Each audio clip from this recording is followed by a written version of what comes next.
Let us give God a clap of praise sa buhay po ng ating beloved pastor, the man of God, Pastor Walter Tabor. Amen. Praise the Lord. Hallelujah.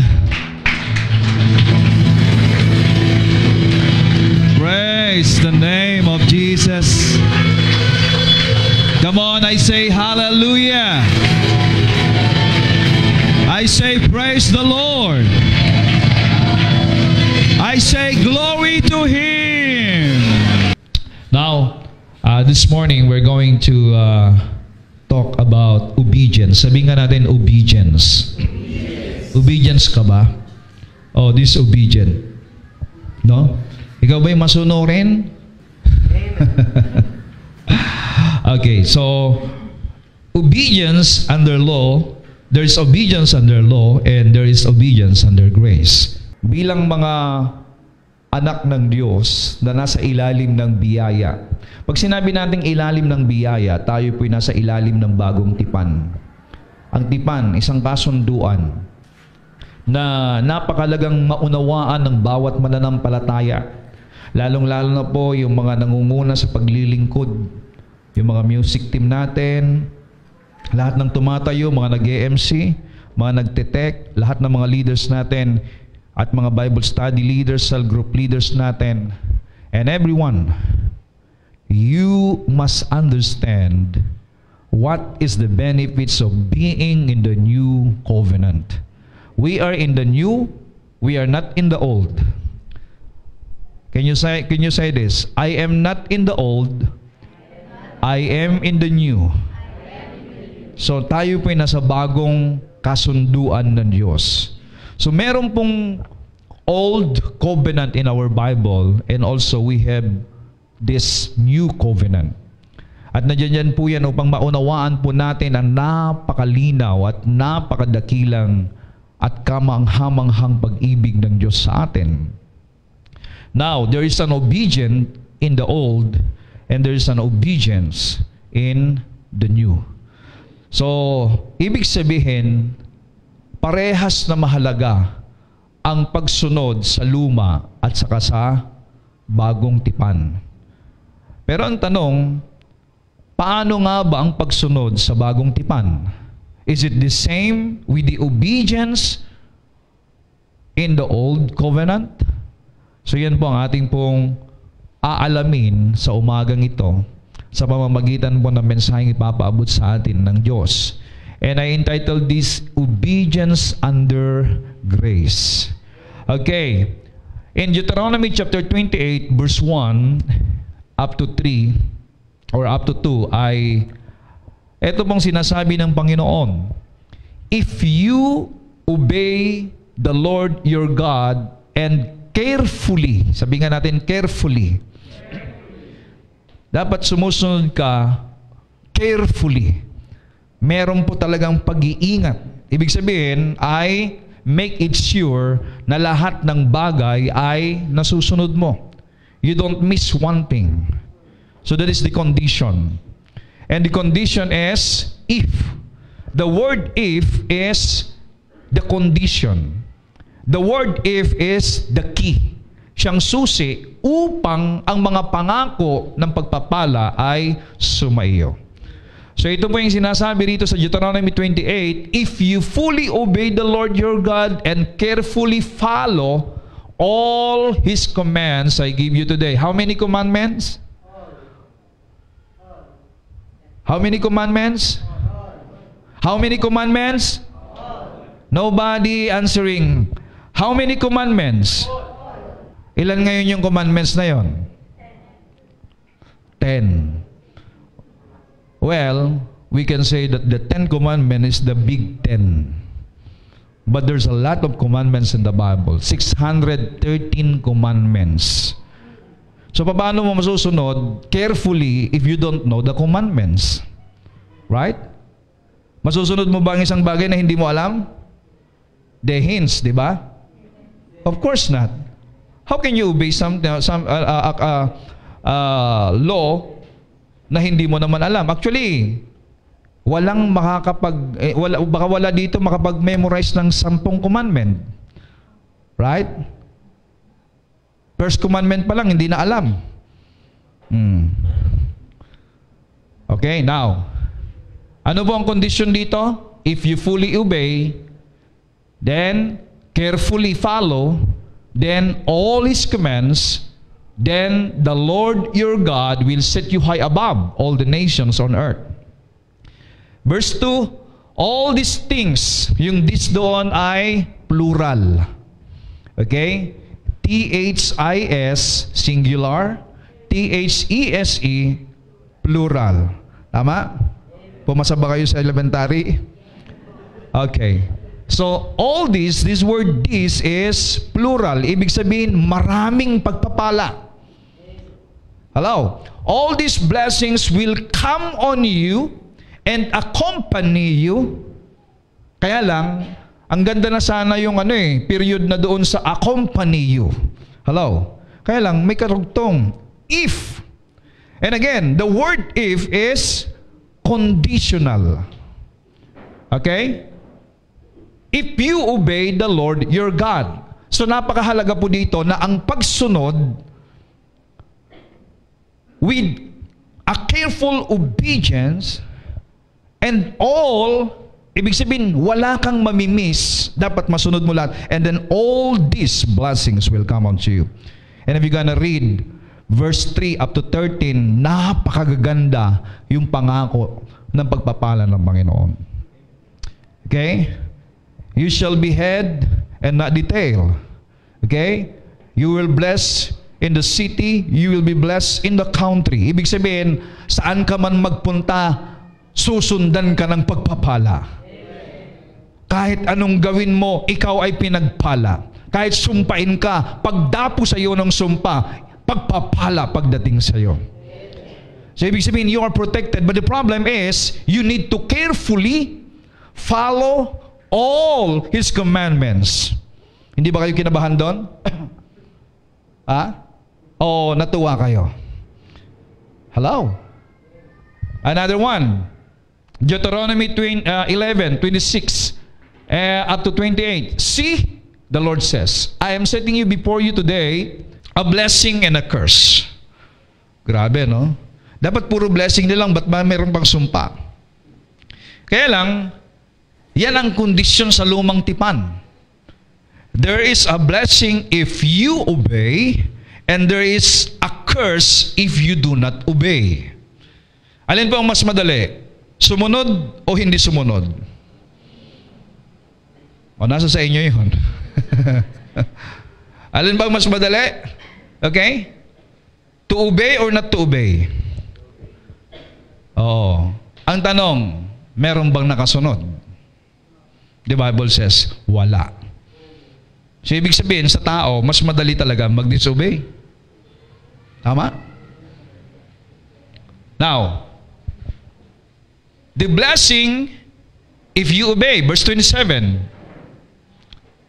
Ano po ang isa-set ni Lord sa atin? Blessing and curse. The blessing, if you obey the commands of the Lord your God that I'm giving you today. The curse, if you disobey the commands of the Lord your God and turn from the way that I commanded you or command you today by following other gods which you have not known. Sumusunod ang mga tao sa Diyos ang hindi nila kilala. Yan po ang nakakahindik na katotohanan sa buhay ng mga tao. Many people worshiping gods that they don't know. But you and I, all of us, we know our God. He is the creator of the heavens and the earth.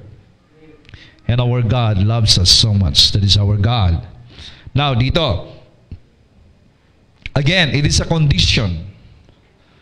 So, malinaw po na kapag sumusunod ka sa lumang tipan o dun sa ibinigay po na kasunduan kay Moses, ay pagpapalain ka. Pero pag hindi ka susunod, ikaw ay pagpapaluin. It is a curse. Pagpapala pag nasunod, pagpapalo pag hindi nasunod. Hello? Pero lumang tipan yan. Okay? Faith isn't required to live under the law. only strict obedience by following all the rules. Doon po sa lumang tipan, ay hindi kailangan ng pananampalataya para ikaw ay mapagpala. Ang kailangan sa lumang tipan ay stricto, mahigpit. It is a careful following the laws. So, it's not a faith in the old. It's all about obedience for you to be blessed. Under the law, God demanded perfect performance in order for people to receive blessings. Breaking even one commandment voided all of the blessings and brought down all of the curses unto a person. So, parang napakaganda yung ibinibigay sa lumang tipan that these blessings will come unto you if you obey. And then sinabi yung mga pagpapala, parang napakaganda. Pero sa totoo lang, pag ikaw ang pinagbigyan nito, matakot ka. Why? You cannot perfectly obey. Sino dito ang matabang nagsabi na nasunod ko na lahat yan mula pagkabata? Parang yung mayamang binata na lumapit sa Panginoon. Sinabi ni Lord, sundin mo ang lahat ng ito. Ang tabang nung yung binatang mayaman, sabi niya, mula pagkabata, nasunod ko na lahat yan. Ano ba kulang? Diba? Isa pa kulang mo. Alam po ninyo, pag sinasabihin mo sa Lord na nasunod ko na lahat yan, ang sagot ni Lord, isa pa. Ibig sabihin, yung isang kulang na yon, sapat na para hindi ka makapasok sa kaharian ng Diyos. That one thing that is missing in your obedience is enough for you not to enter the kingdom of heaven or the kingdom of God. Kaya napakahalaga yung one thing. So ang sabi ng mayaman, nasunod ko na yan mula pagkabata. Isa pa ang kulang mo. Umuwi ka, ibenta mo ang iyong ari-arian. At pagkatapos, ibigay sa ever-increasing grace, sabi ba? Ay, sabi niya ay ibigay sa mga dukha. Yung mga buster natin, Okay. Pwede rin, kung yan ang gusto mo, ibigay mo muna bago ka mag-bash. Amen. So, one thing is lacking. Alam mo ba, natuwa po ba yung mayamang binata? Hindi. Ano po sabi ng Bible? At siya'y nalungkot, tumalikod, at lumayo. Anong sabi ngayon ng Panginoon? Sabi niya, mas madali pang pumasok ang kamelyo sa butas ng karayom kesa yung mayaman na papasok sa langit. Parang ang hirap maging mayaman. Paano na kaming mayayaman? Paano na kami ni Pastor Adrian ngayon? Paano na ngayon yung mga mayayaman hindi makapasok sa langit? No. Ibig sabihin, it's hard for a man who trusts in the riches to enter the kingdom of heaven. Now, ano po ang gustong ipabot sa atin ng Panginoon doon sa binatang mayaman? Na nagsabi na, mula pagkabata, nasunod ko na ang lahat ng yan. Nung sinabi ni Lord doon sa binatang mayaman na, go, sell your possession, and then, ipamigay mo sa mga dukha. Ibig sabihin, huwag mong mahalin ang mga bagay na kayamanan mo at mahalin mo ang Diyos higit sa lahat. That is the first commandment, right?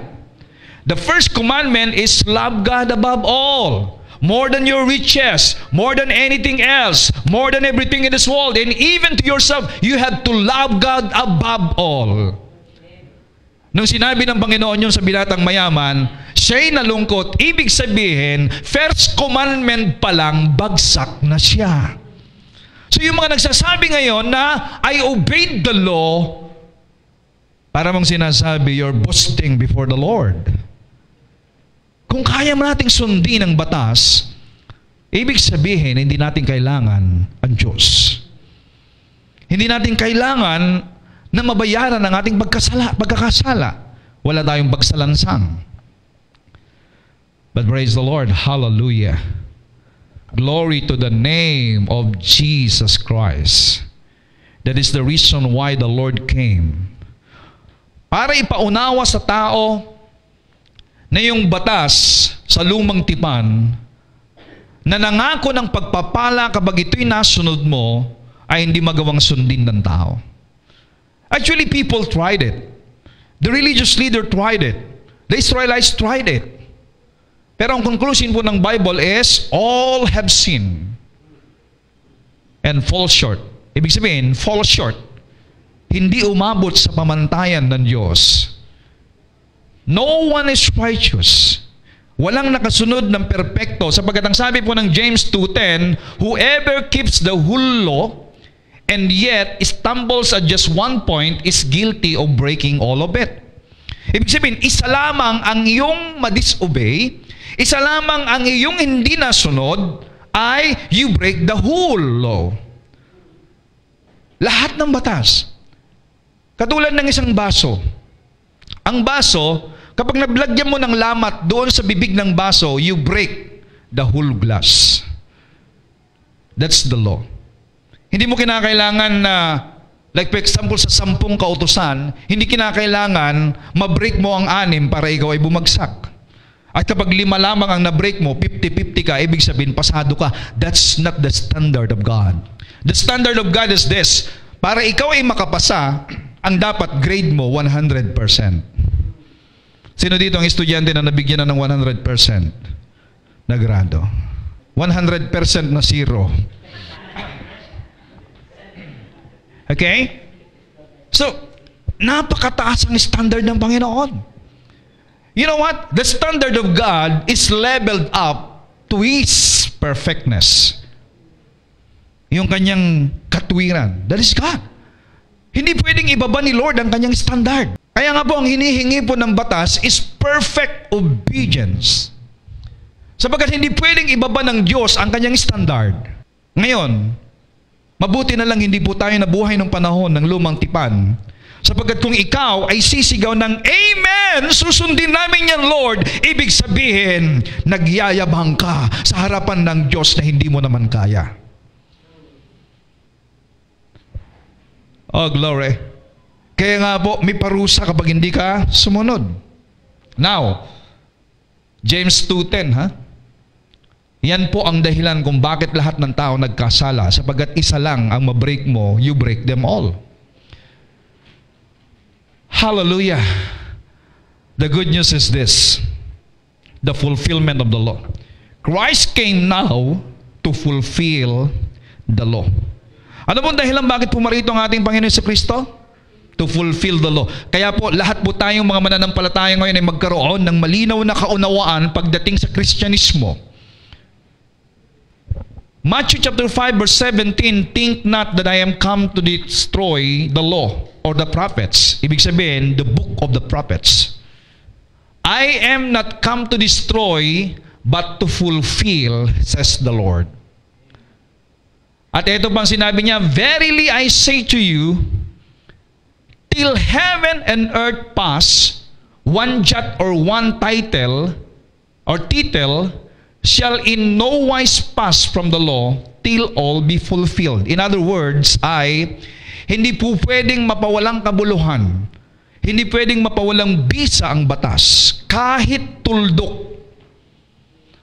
Hanggat ang langit ay langit, hanggat ang lupa ay lupa, hindi po pwedeng mapawalang bisa ang batas na binigay ng Diyos kay Moses. Pero sabi niya, hanggat hindi natutupad. Hello? So, ibig sabihin, may hangganan pa rin. Ano po hangganan ng batas? Kapag natupad na yung batas, then the law is end. Praise God. At kapag natupad na yung batas, ibig sabihin, dadaloy na ngayon yung pangako ng pagpapala ng batas. Ano po yung pangako ng pagpapala kanina? Babasahin po ninyo ito, Deuteronomy chapter 28, verse 3 up to 13. These blessings will come unto you. Hallelujah. Magiging mabunga ang iyong mga pananim. Walang peste na makakarating sa inyo. Lahat ng gagawin niya ay mapapagpala. You will be the head and not the tail. You will be blessed in the city and in the country. Wherever you go, you will be blessed. That is the promise of obedience, the blessing of obedience in Deuteronomy 28. But the problem is, dahil hindi mo nasunod, these curses will come unto you. Sabi dun sa sumunod na mga verses. So kinakailangan ngayon, yung batas na yan ay masunod upang nang sa ganon, dumaloy ang pagpapala. At yan po ang mission ng ating Panginoong Jesucristo. Ang sabi po ng Romans chapter 10 verse 4, Christ is the end of the law. Nag-end na po ba ang law? Saan po ang hangganan ng batas ngayon? Si Kristo ang hangganan ng batas. Can you write it there? Christ is the end of the law. Now, for righteousness to everyone that believe. So nag-end na po, according to Apostle Paul, nag-end na po ang batas. Pero eto, nag-end lang ang batas kung ikaw ay na kay Kristo. Pag wala pa kay Kristo, then continuous po ang mga alituntunin ng pagpapala. Actually, even you are not a Jew, there is a law in your conscience that if you do good, you will be blessed. If you do bad, you will be cursed. Right? Kahit na ikaw ay hindi Hudyo. Sapagkat sa konsensya ng tao, alam niya kung ano ang mabuti at masama. Nung kayo ba'y hindi Kristiyano, alam niyo bang mabuti at masama? Yes, you know. Pero anong ginagawa natin? Yung gusto ng laman. Yung laban sa konsensya. Yung laban sa alam nating kabutihan. Bakit? Sapagkat tayo po'y wala sa katinuan. Ang gusto natin na gawing mabuti, hindi natin nagagawa sapagkat ang gusto ng amo natin noon, ang sabi po ng Ephesians chapter 2, lahat ng wala kay Kristo ay nabubuhay sa kadiliman at sila ay under the power of darkness, yung kapangyarihan na naghahari sa kadiliman na si Satanas. So ibig sabihin, lahat ng mga tao na wala kay Kristo is under the power of Satan, under darkness. Kaya nga po, because people who are under the power of Satan, even though they want to do good, hindi po nila pwedeng magawa sapagkat ang kanilang gagawin ay yung gusto ng kanilang amo, their master. At praise the Lord, hallelujah, mabuti na lang pinalaya tayo ng Panginoon mula sa kadaliman. Ang sabi po ng Bible, we are transferred, we are delivered. The word delivered is you're transferred from one place to another. We are delivered from the power of darkness, from the kingdom of darkness, into the kingdom of light to His Son, Jesus Christ. Yan ngayon yung ating kalagayan. Glory to God. At ito, tinanggal ng Panginoon ang batas, nag-end na. Kaya nga po, lahat ng nakasumpong kay Kristo, lahat ng nagipag-isa kay Kristo, lahat ng tumanggap kay Kristo bilang Panginoon at tagapagligtas, nag-end ang batas sa iyo. Nag-end ang sumpa sa iyo. Ang dadaloy sa iyo ngayon ay pagpapala ng ating Panginoon. At kung bakit siya pinagpapala? Because of Christ. Now, here, the obedience and disobedience of one man. Makikita nyo rito, no? Ipinaliwanag ni Pablo ano ang bunga ng disobedience ng isang tao at obedience ng isa pang tao. Napakahalaga itong dalawang taong ito. Yung una, nag-disobey. Yung pangalawa, nag-obey. Sino po yung unang tao na nag-disobey? You know that. Lolo nyo yun. Hindi nyo kilala? Si Lolo Adan. Amen. So, nag-disobey si Lolo Adan. At yung disobedience ni Lolo Adan, minana ng lahat ng kanyang mga apo. Hello? Pero ito, yung obedience naman ng ating Panginoong Jesucristo ay minana natin ang pagpapala ng kanyang pagsunod. Hello? Glory to God! Ang tindi ng Bible, ano? Yung disobedience ni Adam, minana ng mga ipinanganak kay Adan. Tayo ipinanganak kay Adan dahil sa binhi. Dahil sa similya. Okay? Kung ikaw ay galing sa similya, ibig sabihin, meron kang minanang disobedient ni lolo mo. Pero ito naman, lahat ng nanampalataya kay Kristo ay ipinanganak sa Espiritu. Ipinanganak ng Diyos. At lahat ng ipinanganak ng Diyos ay minana ang pagpapala ng pagsunod ng Panginoong Hesukristo. Ano mo sabi rito? Romans chapter 5 verse 15, now, sabihin nga natin, now. Pagdating niyo bukas, now ulit, always present. Ang sabi niya, there is no comparison between Adam's transgression and the gracious gift that we experience. For the magnitude of the gift far outweighs the crime. It's true that many died because of one man's transgression. Ibig sabihin, maraming namatay na ihiwalay sa Diyos dahil sa pagsalansang o hindi pagsunod ng isang tao. At yan po si Adan. But how much greater will God's grace and His gracious gift of acceptance overflow to many because of what one man, Jesus, the Messiah, did for us. Hallelujah. You understand this? In other words, dahil sa hindi pagsunod, because of the disobedience of one man, and that is Adam, kamatayan ay lumaganap. Pero dahil naman sa pagsunod ng isang tao, si Jesus, buhay at pagpapala ay dumadaloy.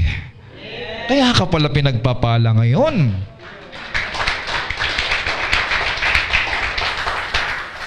And that is the reason why you are blessed today. Hallelujah. Romans 5:18. In other words, just as condemnation came upon all people, paano dumating ang condemnation sa lahat ng tao according to verse 18? Through one transgression. Dahil sa hindi pagsunod ng isang tao. Kaya po napakahalaga yung dalawang taong ito. The first Adam and the second Adam.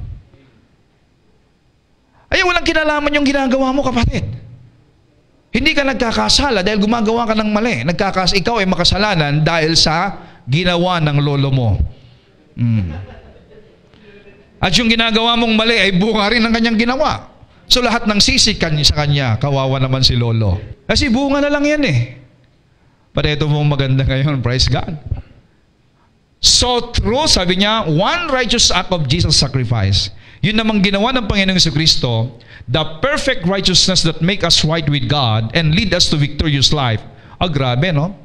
Yung ginawa naman ng Panginoong Jesucristo ay nagbigay sa atin ng perfect righteousness. Sabihin nga natin, perfect righteousness. Perfect righteousness. Pwede namang righteousness na lang eh. Kaya lang nilagay perfect para siguraduhin na perfecto ka.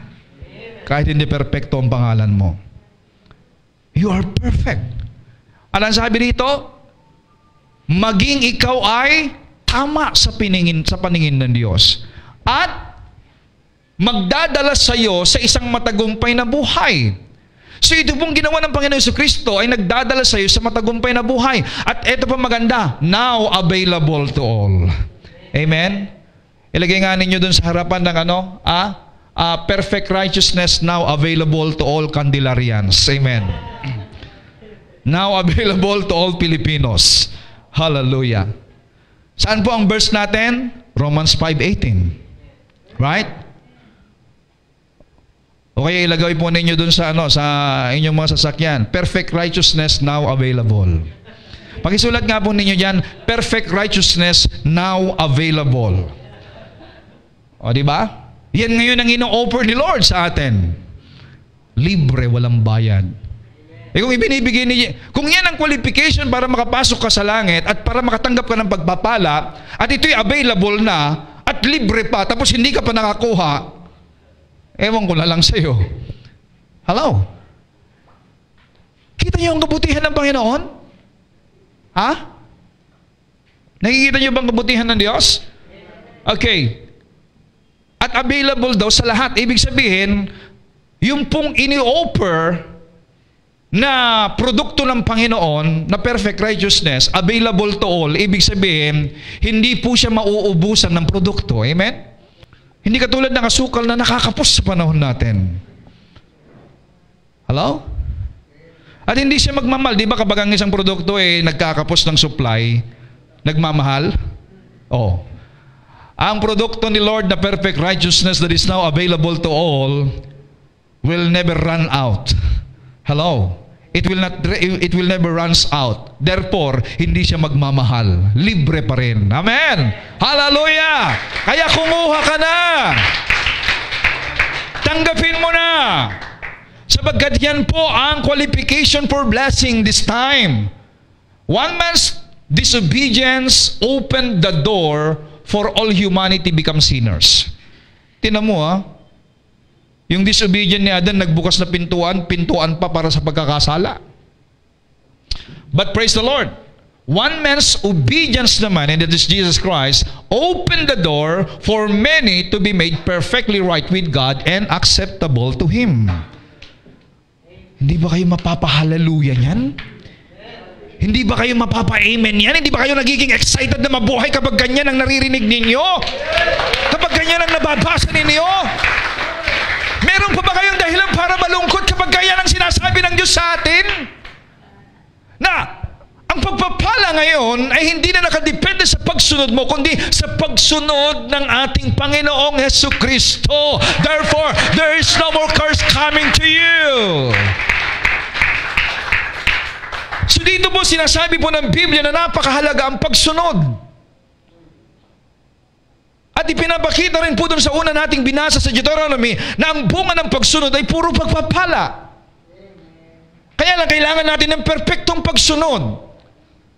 But the problem is, we cannot fully and perfectly obey.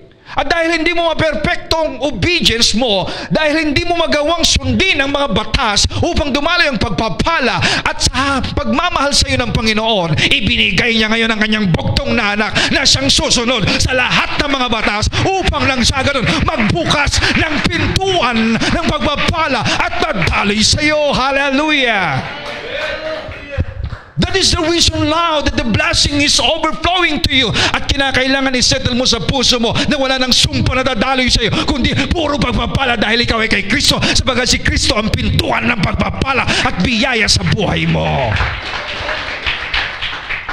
This is what the Bible says. We now demonstrate our obedience by what? Pakilakasan. By what? Believing. So ipinapakita natin ngayon yung ating pagsunod sa pamamagitan ng paniniwala, pagsampalataya. Kanino? Doon sa Panginoon nating perpektong sumunod.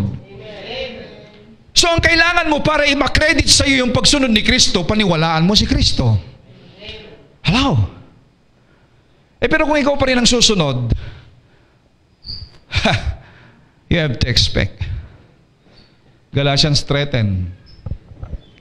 Ang sabi ng Galatians 3:10, those who want to live under law are under curse. So, we now demonstrate our obedience by believing in Christ and in what He did for us.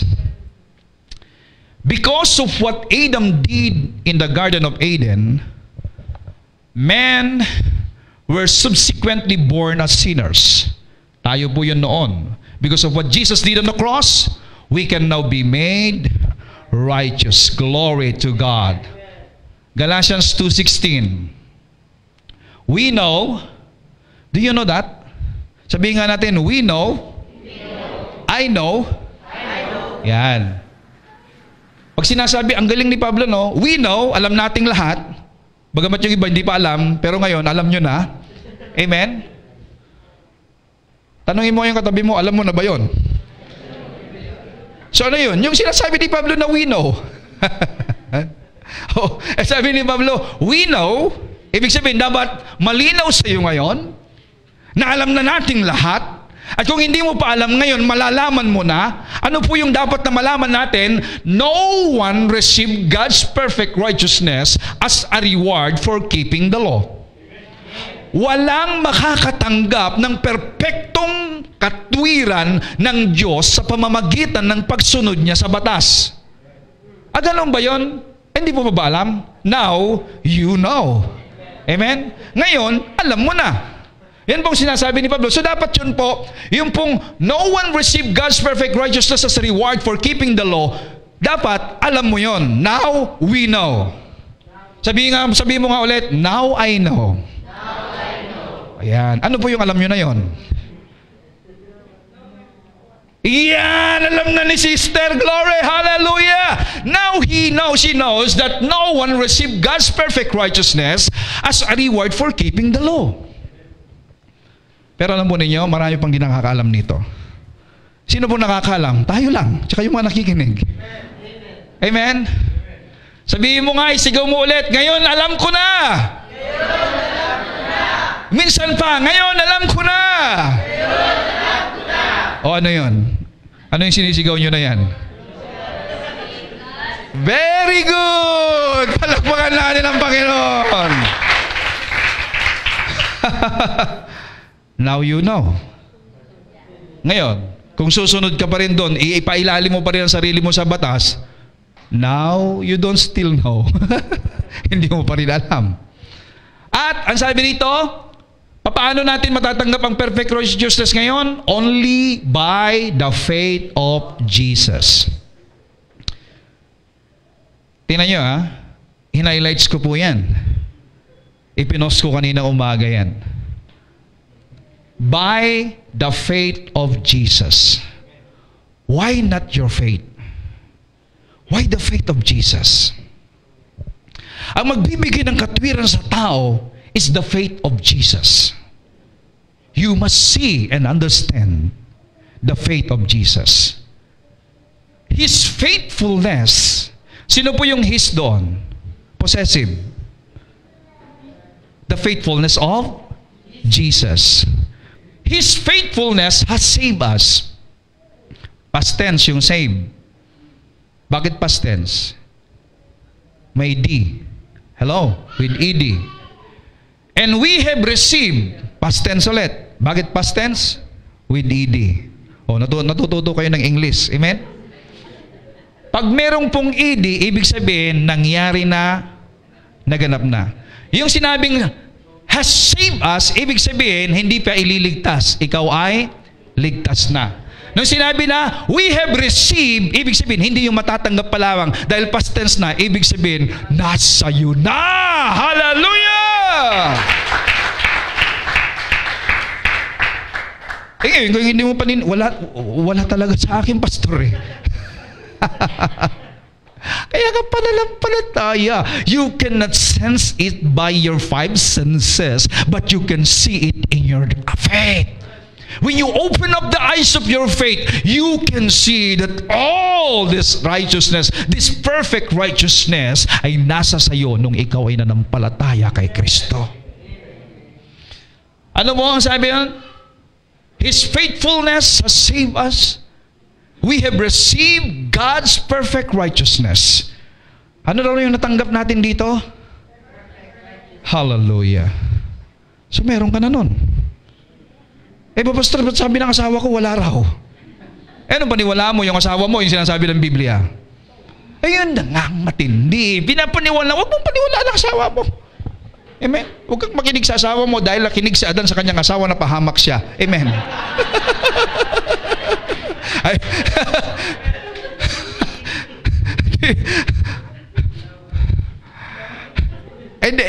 ibig kong sabihin is, don't allow anybody to give you doubt sa sinasabi ng Bible. Sinabi na nga di ba? Dahil sa pananampalataya ni Kristo, ay naligtas ka at natanggap mo na yung perpektong katwiran na kwalifikasyon ng pagpapala. Amen. Alam niyo ba na kapag ikaw'y sumunod ng perpekto, matatanggap mo ang perpektong katwiran? Oh, glory to God. What a good God we have. Sapagkat hindi po natin kayang sundin yang qualification na yan na hinihingi ng batas. Pero nagawa, natupad, naganap sa atin nung si Kristo'y bumaba upang sundin ang perpektong batas. At ito po'y ibinibigay niya sa iyo, sa atin, libre, walang bayad. Hallelujah! Now we know. Sinabi na naman ni Pablo talagang, si Pablo talaga alam niyang alam na natin. Amen? Now we know. Kasama siya. Amen? Sabihin mo nga ulit, now I know. That God accepts no one by the keeping of religious laws. Works of the law. But parang sinasabi niya lang talaga now we know doon sa una, now we know doon sa pangalawa ay patungkol doon sa ano? Hindi ka magiging matuwid sa pagsunod ng batas. Amen? At inulit niya yan. Ibig sabihin, kapag inulit po ang isang bagay po sa nababasa ninyo, lalong-lalo na isang verse lang yan, ibig sabihin, sadyang napakahalaga na dapat ninyong maintindihan. Bakit binigyan po nito na sadyang napakahalaga? Sapagkat ang kulit ng tao, laging bumabalik po doon sa pagsunod sa batas. Inalis na nga sila ng Lord doon sa Egypt, gusto pa nilang bumalik doon. Tignan yung mga Israelita. Nakakita na nga sila ng himala, dala-dala nga nila ang mga ginto ng mga Israelita ay ng mga Egyptian tama? Tapos gusto nilang balik doon, hindi sila pinagkakatay. Galit na galit mo yung kinuha mo yung mga ginto nila, lahat ng mga ari-arian nilang mahalaga, pagkatapos gusto niyong bumalik. Hindi ba nila naisip yon? Hindi. Di ba? Pero mo gusto nilang bumalik, nabasa niyo ba sa Bible yon? Gusto nilang bumalik? Di ba? Parang yung iba dito sa atin, gustong bumalik, nakabalik na nga sila O di ba? Pero gusto mong bumalik sa dati mong kalagayan? Nakita mo na nga ang himala ng Diyos, nakita mo na nga yung dagat na pula na nag-open para sa iyo Nakita mo na nga ang pagkilos ng Panginoon, tapos gusto mo bumalik sa pagkailipin sa Ehipto, bugbugin ka talaga ng mga yun, kinuha mo yung ginto nila Di ba? Ganun talaga ka-blind ang tao. Praise God, buti na lang, binuksan ng Diyos ang ating kaunawaan. Hallelujah, glory to God. At yan ang gusto ipaabot sa atin ni Pablo, now we know again. Now, by the faith of Jesus, kailangan po nating maunawan by the faith of Jesus. What does it mean by the faith of Jesus? The Aramaic and the Greek can be translated the faith of Jesus, the Messiah. So sa Aramaic po ay the faith of Jesus, or faith in Jesus Christ. It is not simply our faith. Yung faith of Jesus is not our faith, because the word of it denotes the origin. Hello? The faith of Jesus, ibig sabihin, yung pinagmulan ng pananampalataya. Anong pinagmulan ng pananampalataya? Kay Jesus. So the faith of Jesus saved us and made us perfect righteousness, gave us perfect righteousness before the Lord. At ang sabi po rito it is not simply our faith, but His. The faithfulness of Jesus to fulfill the Father's pleasure in His life and the sacrifice for our sins in His death. Salvation is found in the faith of Jesus. So ibig sabihin, ang kaligtasan ay nandoon sa pananampalataya ng Panginoong Yesus sa Kanyang perpektong pagsunod. At dahil siya'y nanampalataya sa sinabi ng kanyang ama na siya kapag siya'y sumunod at magsakripisyo, mababayaran ang kasalanan ng lahat ng tao at dadaloy ang pagpapala sa lahat ng tao. Dahil siya'y naniniwala, that is the faith of Jesus, lahat ngayon ng tumanggap kay Kristo ay dumaloy ang pagpapala at katwiran because of the faith of Jesus. At yan po ang sinasabi ni Pablo in Galatians 2:20 na siya'y nabubuhay ngayon. I no longer live, but I live in the faith of Jesus. And you are living in the faith of Jesus. Ano po ngayon yung pananampalataya ni Jesus?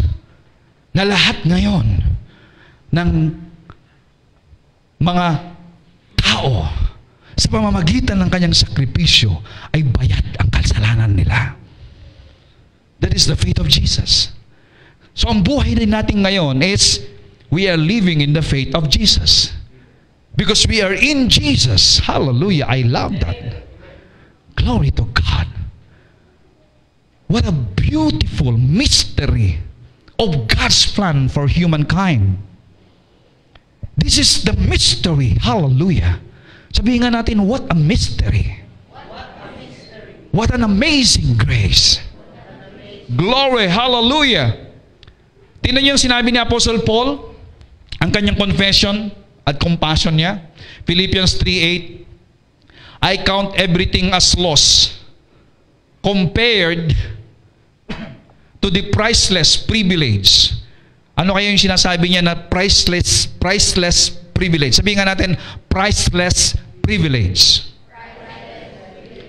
And supreme advantage. So, meron siyang sinasabi na priceless privilege and supreme advantage. Ano po ibig sabihin ng supreme? Hindi po yung bumibiyahe ng Batangas to Lucena. Ibig sabihin yung supreme is yung pinaka-dakila, pinaka-mataas, pinaka-maganda. Hello? Basta pinaka. Amen. This is the supreme advantage. Could you imagine? You have the priceless privilege and you have the supreme advantage. O pag merong kanyang kapatid, sabihin ko sa iyo, kahanga-hanga ang biyaya ng Diyos. Ano daw yung priceless privilege at saka supreme advantage? Of knowing Christ. Ang makilala mo si Kristo ay priceless privilege and supreme advantage. Ano ba ibig sabihin ng priceless? Hindi kayang tapatan ng pera. Hindi kayang tapatan ng anumang kayamanan. That is priceless. So, kapag binigyan mo ng oras, ang pagkilala sa Panginoon, hindi po ito matatawaran. Hindi po ito matatapatan ng pera kahit kumita ka sa paglalako ng buwaya. Hindi po yan matatapatan ang kita mo sa anumang negosyo mo doon sa priceless and supreme advantage of knowing Christ. Do you believe that? Kung naniniwala ka dyan, ibig sabihin, papahalagahan mo ang pagkilala kay Kristo. Alam niyo ba na marami nang nag-amen pero lagi silang wala? Ang lagi nilang pinapahalagan ay, sayang ang kita. Hello? O sister, ba't di ka na nakikita? Sayang ang kita. Ibig sabihin, mas priceless sa kanya yung ginagawa niya. Pero si Pablo sabi niya, ang priceless privilege niya at saka supreme advantage niya ay yung makilala ang Panginoong Jesucristo. And of growing more deeply and thoroughly acquainted with Him, a joy unequaled. Grabe, no? Yun daw makilala ang Panginoon ay walang kapantay na kagalakan. Tama ba yun? Tanungin ko kayo ng puso sa puso. Naging totoo ba sa puso ninyo na walang kapatay na kagalakan ang makilala at masamba ang Panginoon? Ibig sabihin, hindi pumapantay yung kagalakan nyo dun sa malaking kita mo dun sa negosyo mo, tama? Uy, dapat nagsa-celebrate tayo pagkalinggo, pagkaganyan. Amen? Di ba? Oh, yung mga nakikinig sa kanilang tindahan? Di ba dapat nagsa-celebrate tayo? Oh, grabe talaga to. Si Pablo, for His sake, I have lost everything. O, di ba? For the sake of Jesus. And I consider it all garbage so that I may gain Christ.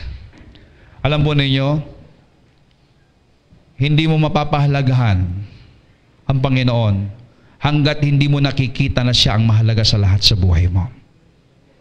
Hanggat hindi mo nakikita na si Jesus ang siyang supreme advantage and priceless privilege in knowing Him, then hindi mo siya mapapahalagan.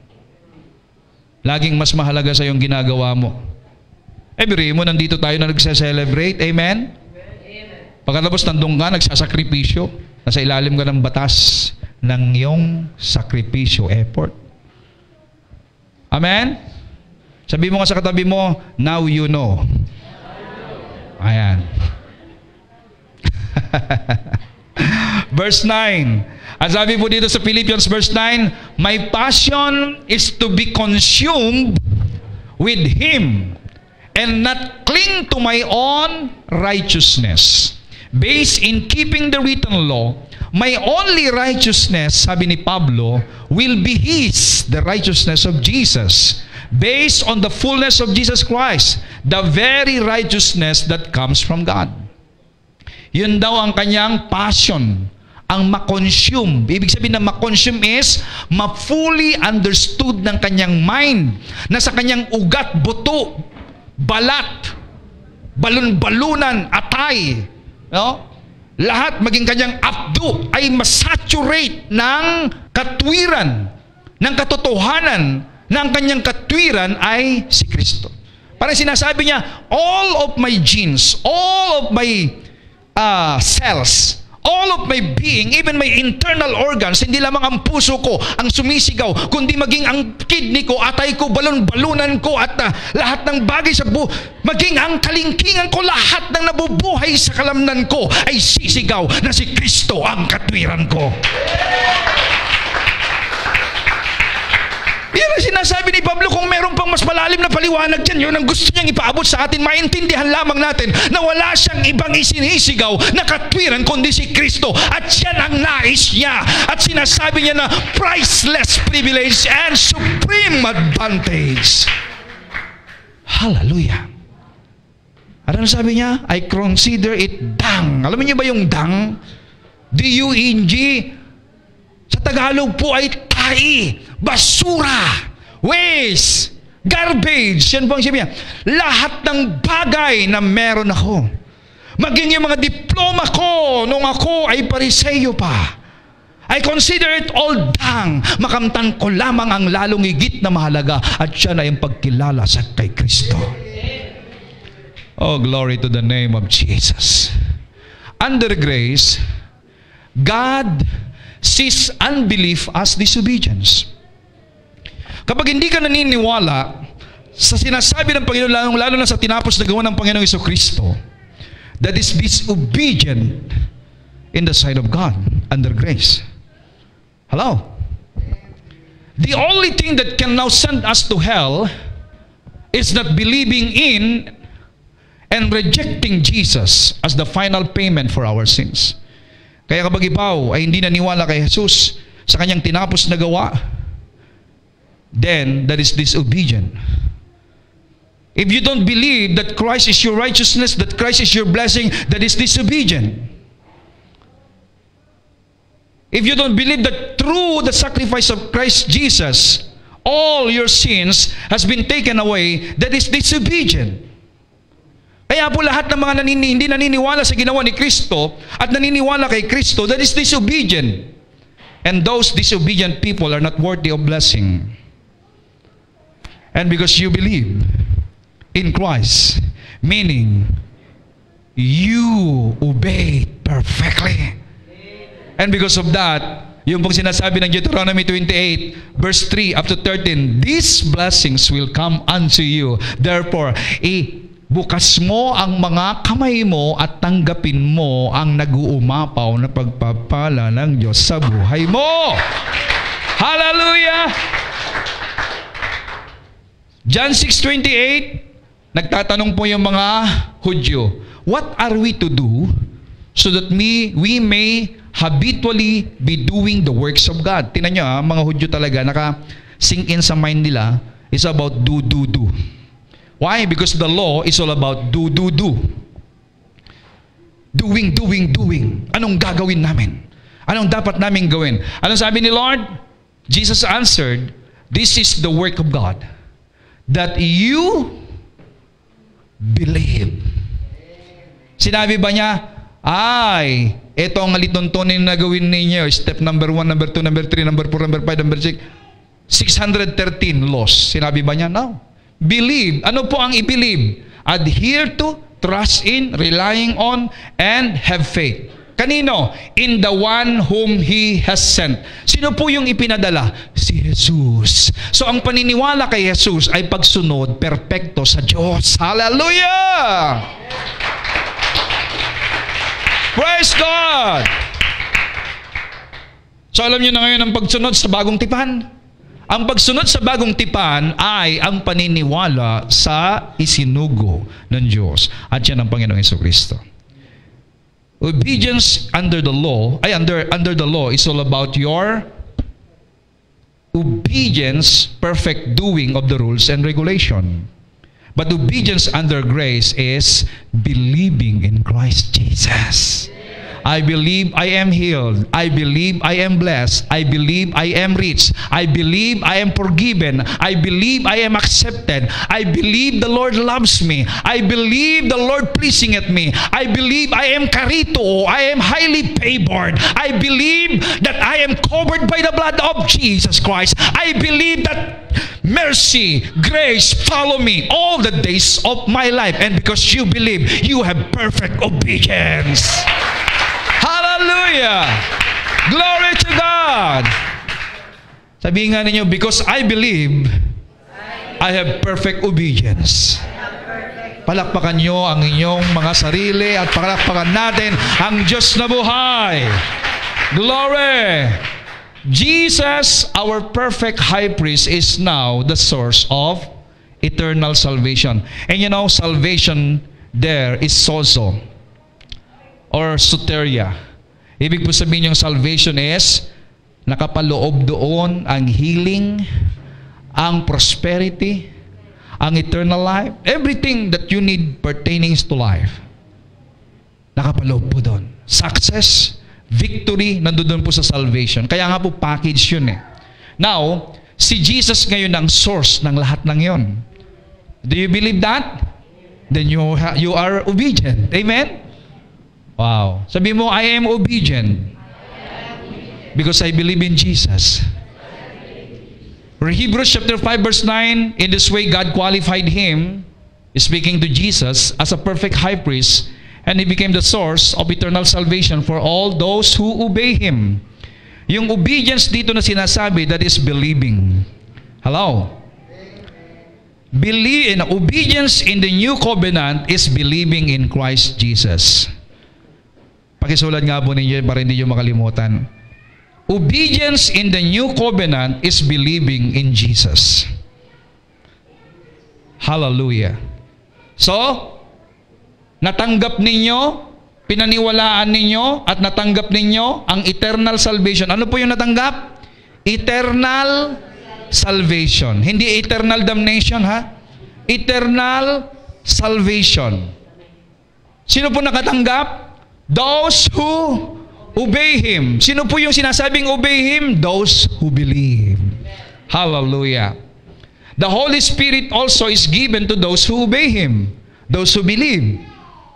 Acts 5:32. And we are witnesses of these things. So is the Holy Spirit whom God has bestowed on those who obey Him. Ibinigay ang Espiritu Santo sa mga sumunod sa Kanya. Ano po ibig sabihin ng those who obey Him ulit?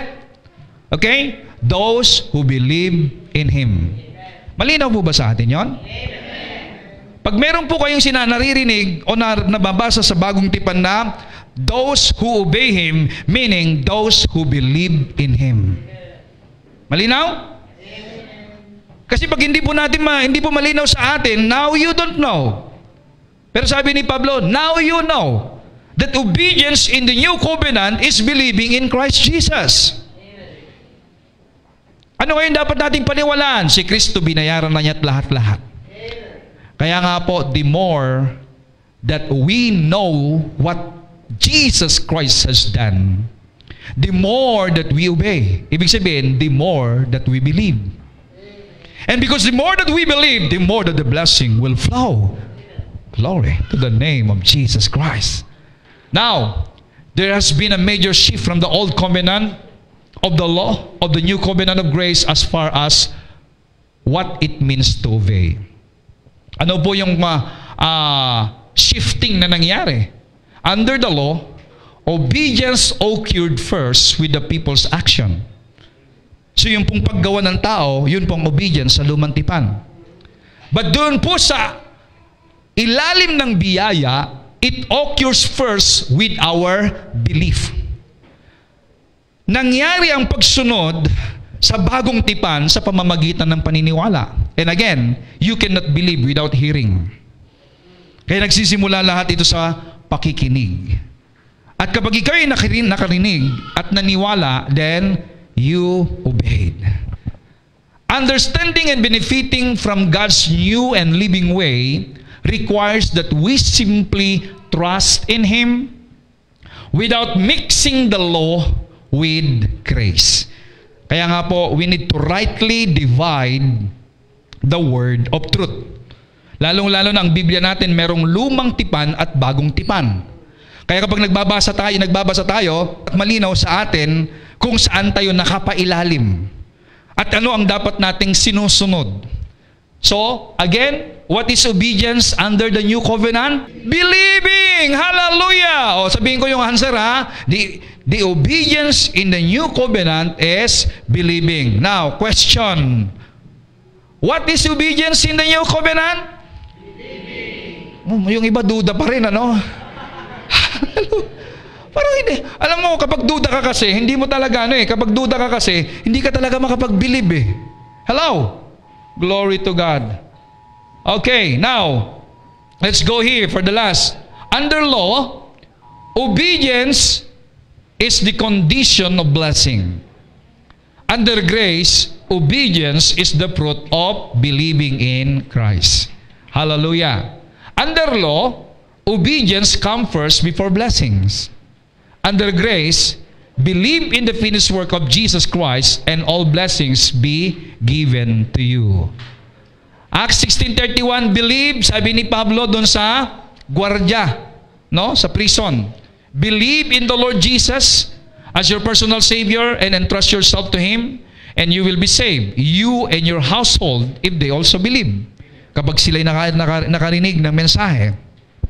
So, obedience, again, in the new covenant is believing in Christ. Believing in Christ Jesus under the new covenant is perfect obedience in the sight of God. Pakibasa nga po natin yung highlighted. Ready, go. Believing in Christ Jesus under the new covenant is perfect obedience in the sight of God. Hallelujah! Now, I would like to congratulate you, nothing to fear, because you have perfect obedience in the sight of God. And why you have perfect obedience? Because you believe in Christ Jesus. And because you have perfect obedience, ibig sabihin, nothing to worry and nothing to fear for the cursing, because you are perfectly obeying all the laws because you are in Christ Jesus. Hallelujah!